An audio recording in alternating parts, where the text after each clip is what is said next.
What's up, Jorma? How are you, my friend? I like the beard. It's looking good. Yeah, I'm going full Gandalf now. I see more of a Santa Claus vibe going on there, you know. Well, it looks like you survived COVID and everything. That's outstanding. Hey, so far so good. Well, without inviting some sort of a firestorm of political discussion, I got vaccinated. I didn't get sick. So far so good. Well, you saw in Washington, it says get a toke for a poke, and they give you a joint to get vaccinated. Because I'm an old guy, I got in early. I got it in February. They weren't giving shit away back then. Just go get vaccinated again. Go ahead. But really, come on.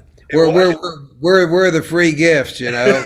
In Washington, nobody wants to get that Johnson & Johnson because it's only one shot. They want two. Well, hey, listen, at least there's a lot of humor surrounding all this stuff. Well, how are you guys holding up? Oh, good. Yeah, good. Hopefully, things are getting back to normal. Things are starting to open up and all that. Us too. Well, me and Jack just did a short tour at 4 dates in Florida. Of course, Florida, I mean, I've been down to Florida for a while, but Florida, if you believe the news, didn't give a shit about this stuff anyway. but all the gigs, I mean, everybody's doing stuff right. It was great to see people. We had a fabulous trip, and we got a show with Susie Bogus at the ranch up here this weekend. So yeah, things are opening up, starting to work again, which is a good thing, because many people's jobs were necessary.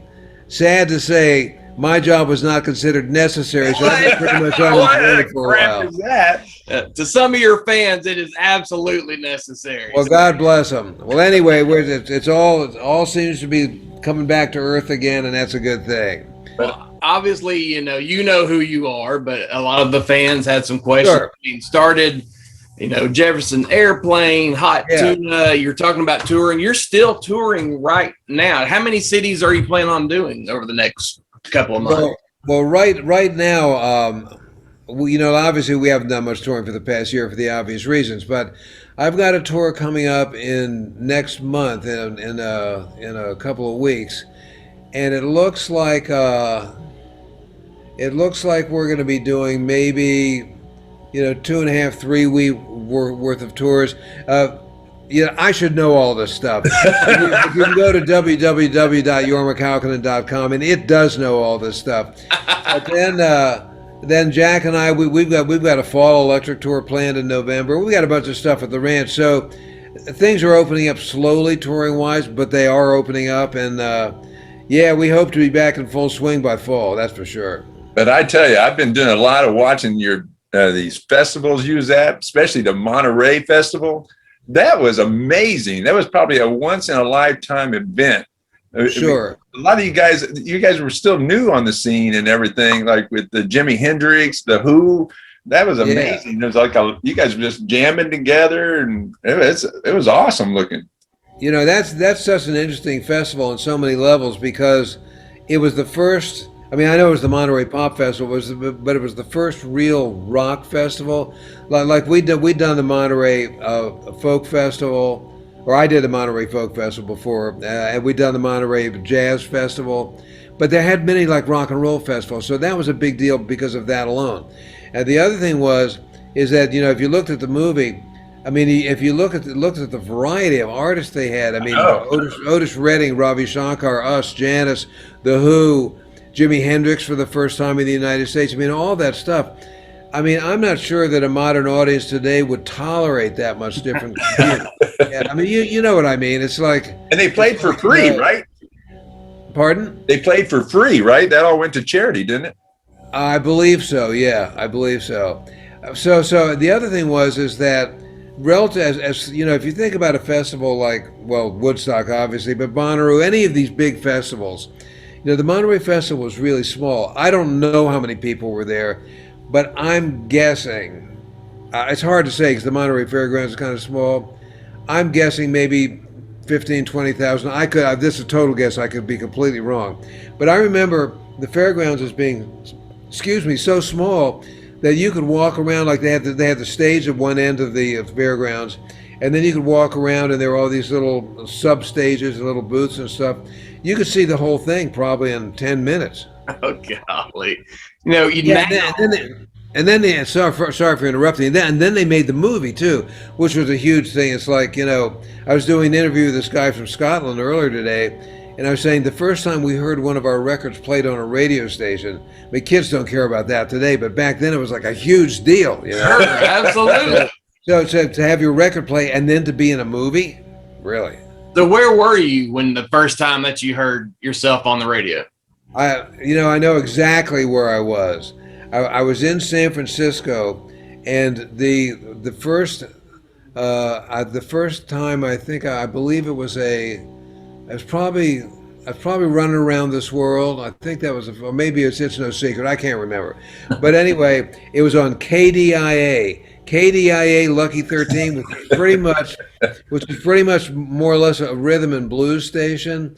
But we'd been on it. Like Sly Stone was one of the DJs there before he became Sly Stone. Holy crap! And for some reason, because we were local guys, they liked us and they played the record, even though it was non-formatted. And now, you know, you had the Monterey Festival, which was a huge, and then Sure. then of course you had Woodstock. How would you compare the two, Monterey and Woodstock? You know, Monterey in retrospect seemed like sort of like an international family gathering, you know, because there's people from all over the world and all that stuff. And again, it was small, so over the course of a couple of days, you kind of got to know everybody you were surrounded by.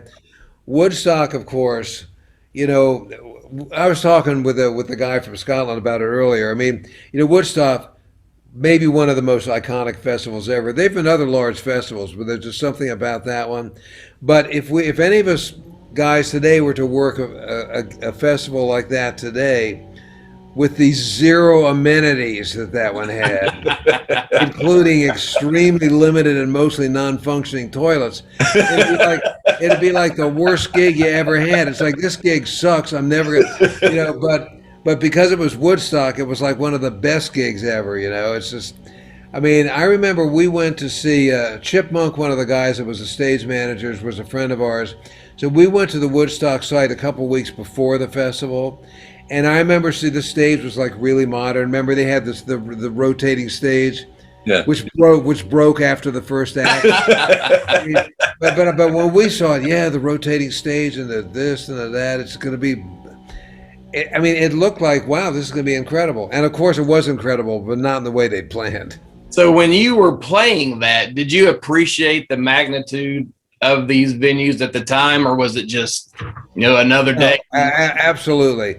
You know, in a normal world, I'd be a great grandfather, but in this one, I've got a 15-year-old daughter. And years ago, she was going to a summer camp, so we stopped by Woodstock, and she looked at the pictures and all that stuff. You know, You don't care about that. well, she was appalled by the clothes we wore. But aside from that, but I mean, you know, she didn't care about it in the same way that we're talking about. But you see the pictures of all those people, and then she went, wow, you know.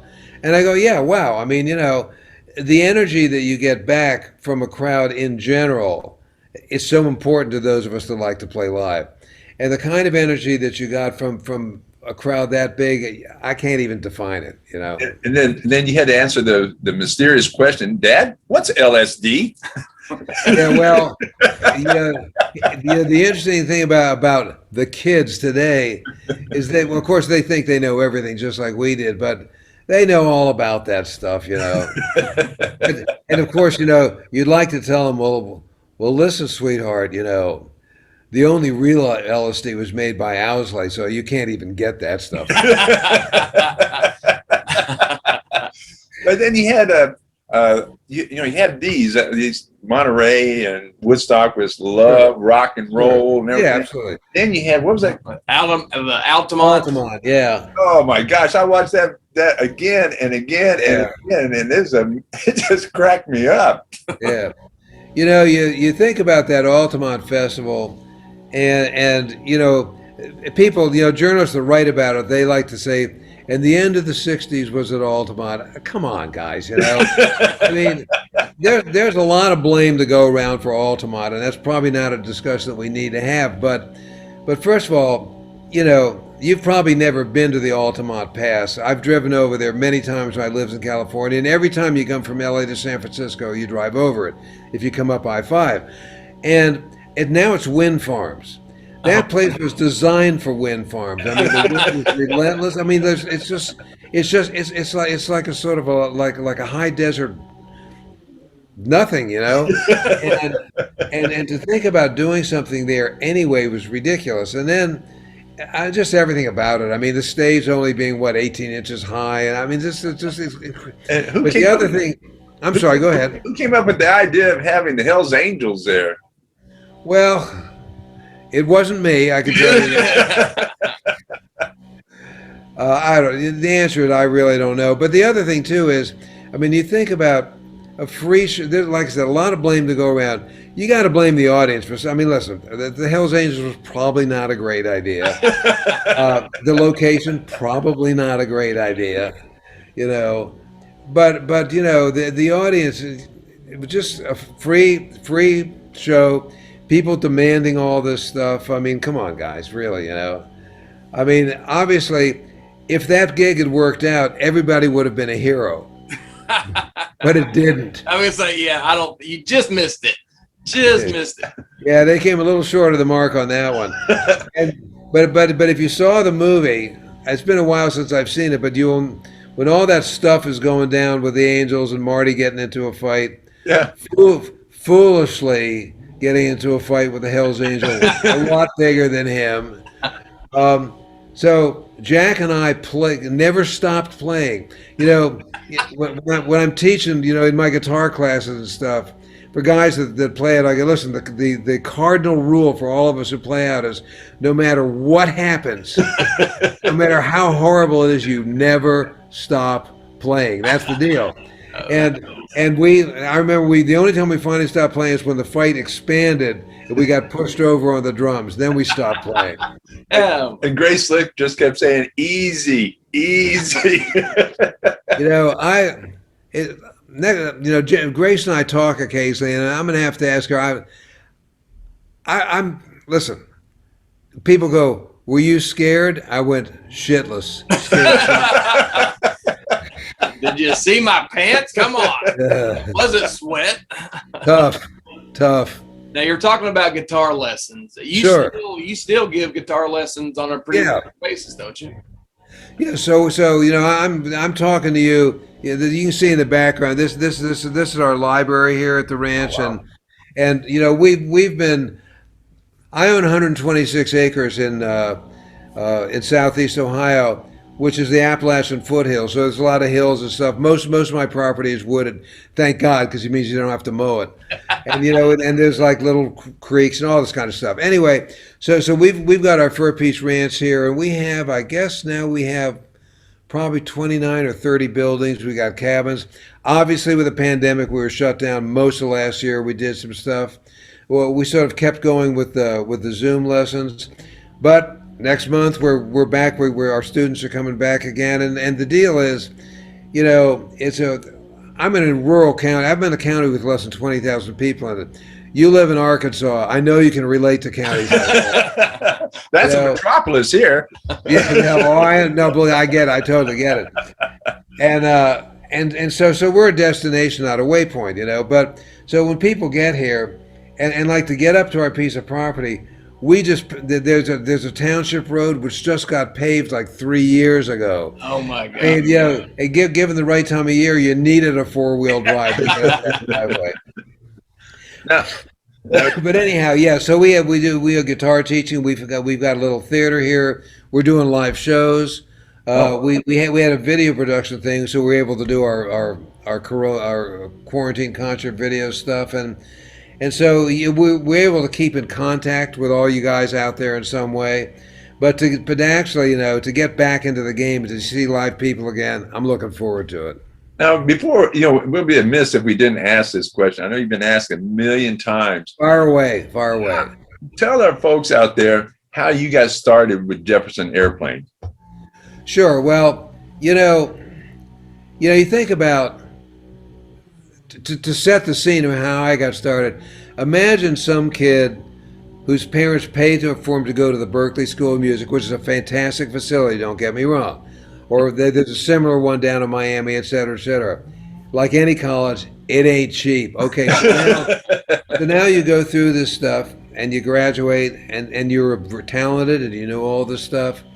That doesn't mean that some corporation is going to hire you and you're set for life, or like get a law degree or something. So to make it in the music business, as you guys know, as we all know, you can be good, all this kind of stuff, but you got to get the breaks. You just got to get lucky, and that's the deal. So San Francisco, back in the early '60s, I lived in San Jose before the airplane started, but it's just an interesting area. I mean, everybody moved to that area that wasn't like going to school like I was at the time, because it was a cheap place to live back then. Yeah, we all laugh when you hear that today, because you can't rent a garage in San Francisco today.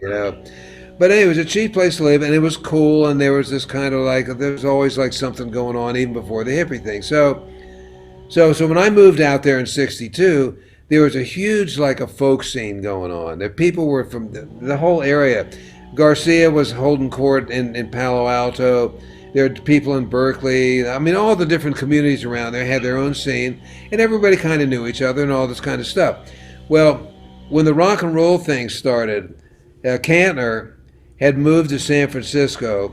He finally grew up and moved out of Santa Clara, moved to San Francisco, and he met Marty, and all this kind of stuff was going on, and the rock and roll thing was starting to happen. But mostly, I think he was influenced by what was happening with the British scene that was coming over. That's so interesting, really, because there's, rock and roll's been going on forever in this country, but for some reason, the Brits sort of like rediscovering American roots music and bringing it back to us, was starting to set people on fire again. And so it made sense to him. God bless him, because I never would have done this on my own. I was too busy being a serious blues musician. Oh, yeah, a purist. But anyhow, so he got together with Marty, and he like looked at what was going on. And he said, we need to do this. And Garcia, of course, had been doing bands and whatnot forever. He had the jug band, he had his bluegrass band. So it was a no-brainer for him to start the Warlocks. I mean, I remember when he started the Warlocks, they were working pizza joints and stuff like that. Because it was way before the film were in the scene. So it just made sense. So anyway, so Paul and Marty got together, started this stuff. They needed a lead guitar player. I passed the audition test, and which is funny in a way, because I mean, thank God they didn't really have like rock and roll standards, because I'd never really played rock and roll in a band. But he wasn't looking for unfortunately we can't talk to him about this today. But whatever he's looking for, I fit in, and I remember the back of the time we had a stand-up bass player, this guy Bob Harvey, that came out of the bluegrass world, and Jerry Peliquin was the drummer. Well, the drummer Skip Spence replaced Jerry, and Jack replaced Bob, and sort of like the original core group got together with Signe. Anyway, so all of a sudden, I just fell into this band. I just graduated college. I was going to move to. I mean, you talk about the serious blues musician. I was gonna move to Europe, where blues musicians got respect or something. Who knows? Who knows what I thought?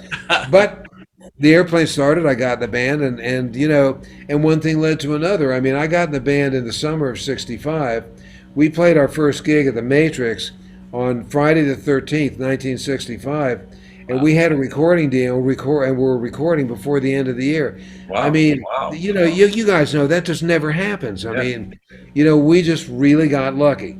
You remember what you got paid for that first gig? Oh gosh, wow, not very much. We fell. One of the things that happened with the airplane too is Marty was a part owner of this little bar called the Matrix.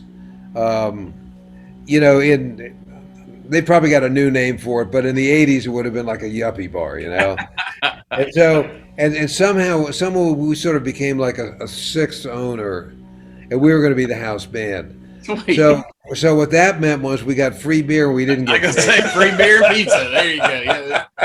So I don't remember getting paid for that gig, but then we did get some other gigs. I mean, I remember the first time we made over $1,000. I think it was like some gym from some gymnasium over in Berkeley. I mean, you laugh about this stuff. When we first went on the road, we were still doing Battle of the Bands gigs. Nobody knows about that shit today. I mean, there'd be like the Turtles, the Young Rascals, the Jefferson Airplane, whatever. Everybody play like their hit, maybe one other song, and then boom, move on. And a lot of those gigs were in high school gyms, and the PA was really a PA.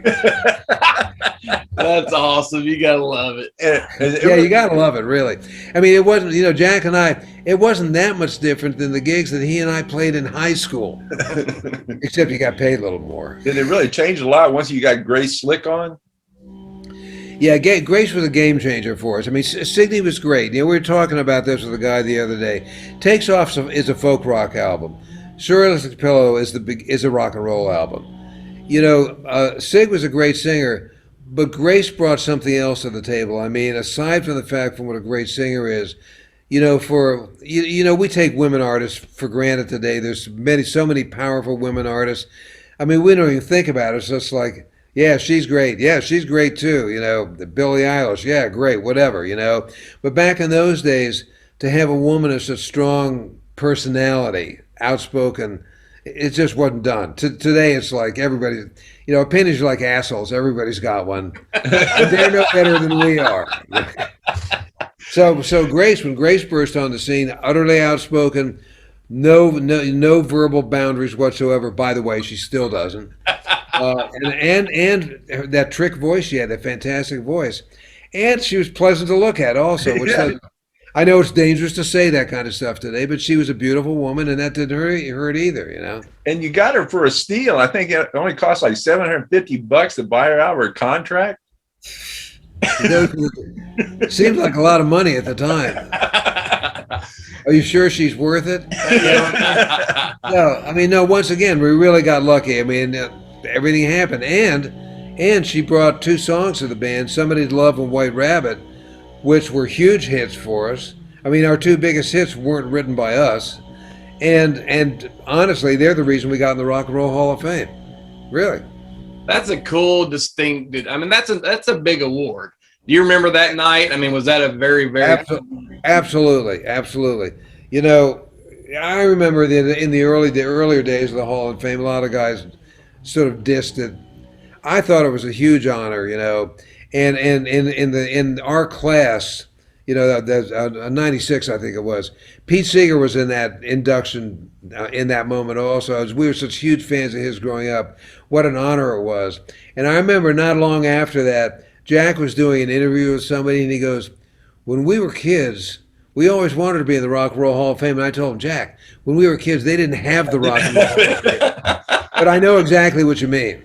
But one thing is, people don't realize this. You guys won up the Beatles because you was the first one to have a concert on top of a building. Yeah, that's true. Yeah. Suck on that, guys. We were. And the funny thing about that, I actually just watched the YouTube thing of that recently. So first of all, it was freezing cold. But we had all this gear back then, PA, all this stuff. But what we didn't have was a permit to do that. So we started playing.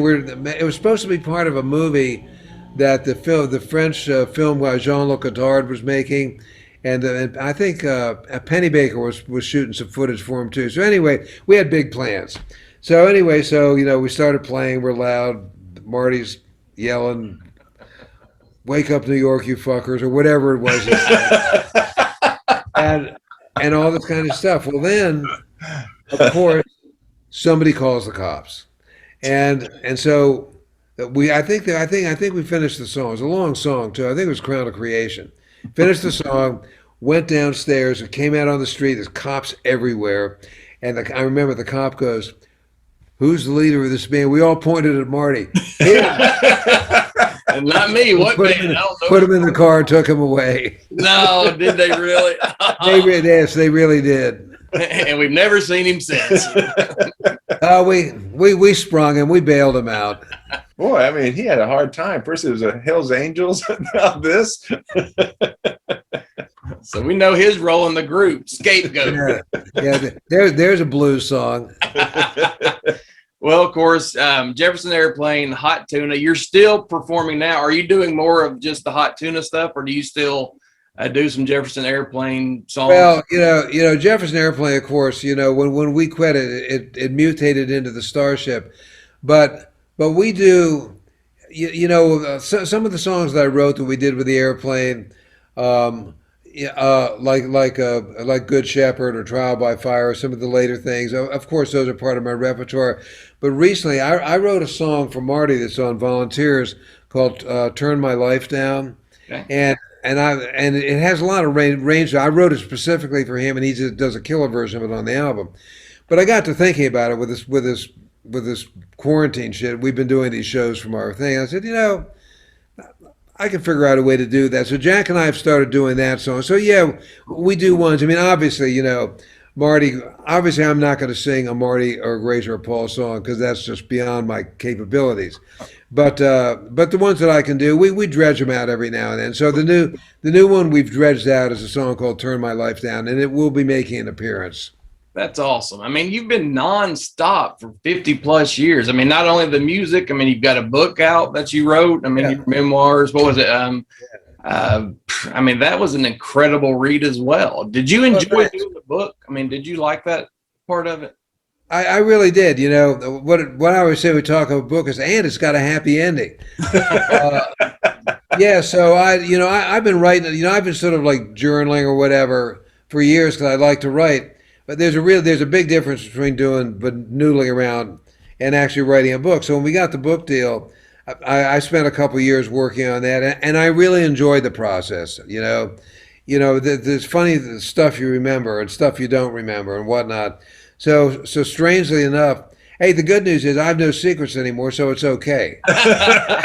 I mean, I didn't know how you would remember all that. I can't remember what I had for lunch yesterday. No, that's what I did. Listen, years ago. It's an interesting thing about that, and what had happened to me was it was actually in the process of the writing. So when I started out doing, I'd kind of wait for like that moment of inspiration. But hey, guess what? They don't come very often, and you don't know how long it's going to last. So I heard this thing on NPR. This guy's talking about, I forget who it was, but somebody that did lots of stuff. He's like a director, and he wrote and did all kinds of stuff. And so Terry Gross was asking him, basically, how do you work with inspiration? And he says, I make the process my inspiration.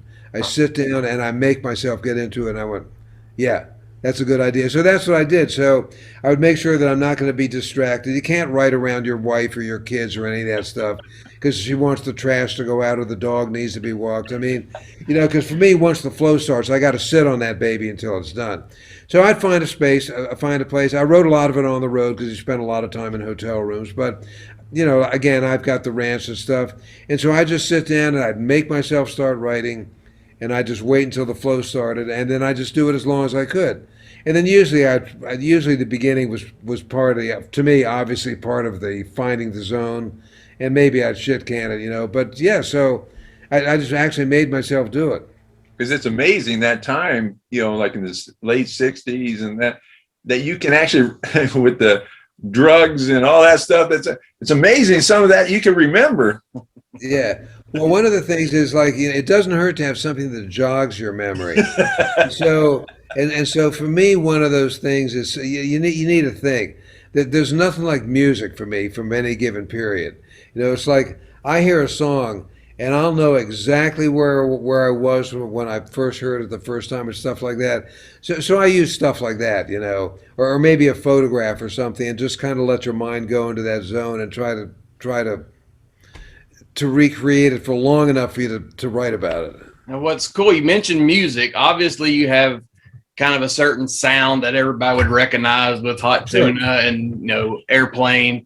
Yeah. Kind of a bluesy country type feel. So we're real excited when we heard this rumor that's coming about that you're going to start touring again, but you're switching genres to more of a gangster rap type feel. That's true. So yeah. So obviously because I got a teenage daughter, and that's what the kids are listening to. So that, I mean, she listens to good music also. But I got to tell you, so we're driving in the car. I drive her around because we don't live near the high school that she's been going to. And she goes, "Can I play my music?" I go, "Sure, let's see what's going on." And then she goes, "I'm not sure you can take it." I'm going to be okay. I'm going to take it. So I've had to listen to a lot of this stuff. And so I've had to reevaluate my opinion. And there's a lot, I mean, just like anything else, there's a bunch of good stuff. They write about a lot of hard subjects, but she's turned me on to some interesting things. And one of the things I was just telling her the other day is that, you listen to a lot of, whatever you call this, rap, whatever you call this music, a lot of the musical backgrounds that they're using, it's not just beats. There's a lot of real sophisticated stuff going on. Yeah. So, not all of it is my cup of tea, but some of it's real interesting. There's this guy, August '08, that she turned me on to. He's more of a producer than anything else, but he did an EP. Remember EPs? Yeah, sure. And which means there's only like 8 songs, and he's got this song on there called "The Funeral." That, wow, I mean, it's say it. Don't say it at my funeral. Say it to me now. That's like I'm a man. What a great piece of poetry, and it's really well done and all this stuff. Anyhow, I can see you with your bling and your street name. That could be really be coming right there. Mini bling. Well, we know. Yeah, it's a different world out there. But hey, like I said, you got to roll with the punches. And I mean, obviously, one of the things that I find a little unfortunate is today's modern music is not as guitar centric as it was when we were younger and stuff like that. And as a guitar player, I kind of miss that. But hey, listen, there's a lot of ways to skin this cat, and it's a little late in the game for me to learn to play the saxophone. So well, that's how it's when you're ranked, number 54 guitar players in the world, I mean, you kind of got to stick with it. Well, and you talk about stuff like that, you think about how do they figure that stuff out? And obviously, once again, does it mean anything? Yeah, probably not. But is it flattering? Absolutely. You didn't get a little badge that you wear or something? Yeah, right. Rolling Stones didn't see it. Number 54.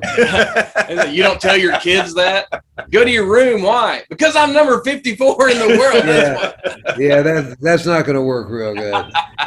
Well, we know you got a million things on your plate, so we're not going to keep you. We just wanted to say thanks for the time. And, man. Well, listen, man, good talking to you guys, and hope I get down your way. We can see each other in person sometime. And, yeah.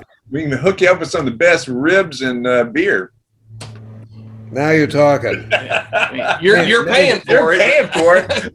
Hey, it's on me, and a man's got to eat. Yeah, because you're number 54, so it's on you.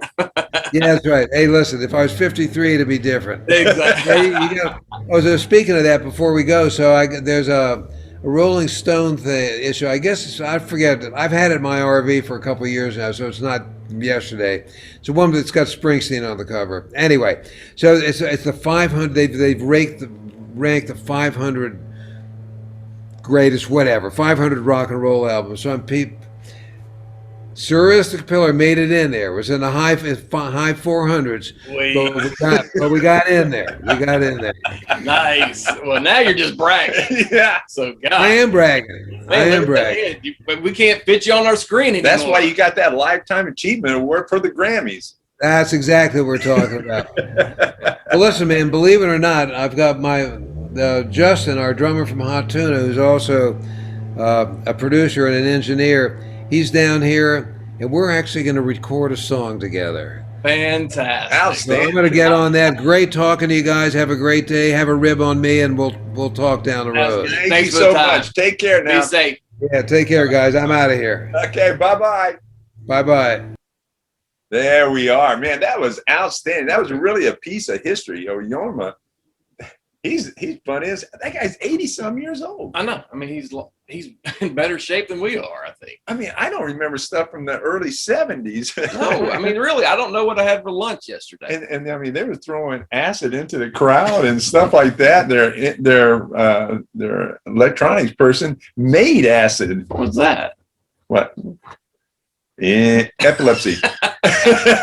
But anyway, these are some of the recordings that we've been doing, some of the interviews we've been doing. So go to www.arkansasshowcaseradio.com show and check them out. I mean, this is just, we have another one coming up on the 24th with Mike from the Romantics. That should love it. But anyway, stay tuned and we'll bring you some more. And again, that's www.arkansasshowcaseradio.com show. And that was Jorma, what was his name? Kaukonen. From the originators of Jefferson Airplane and Hot Tuna. So that's it. Perfect. We're out of here. Bye-bye.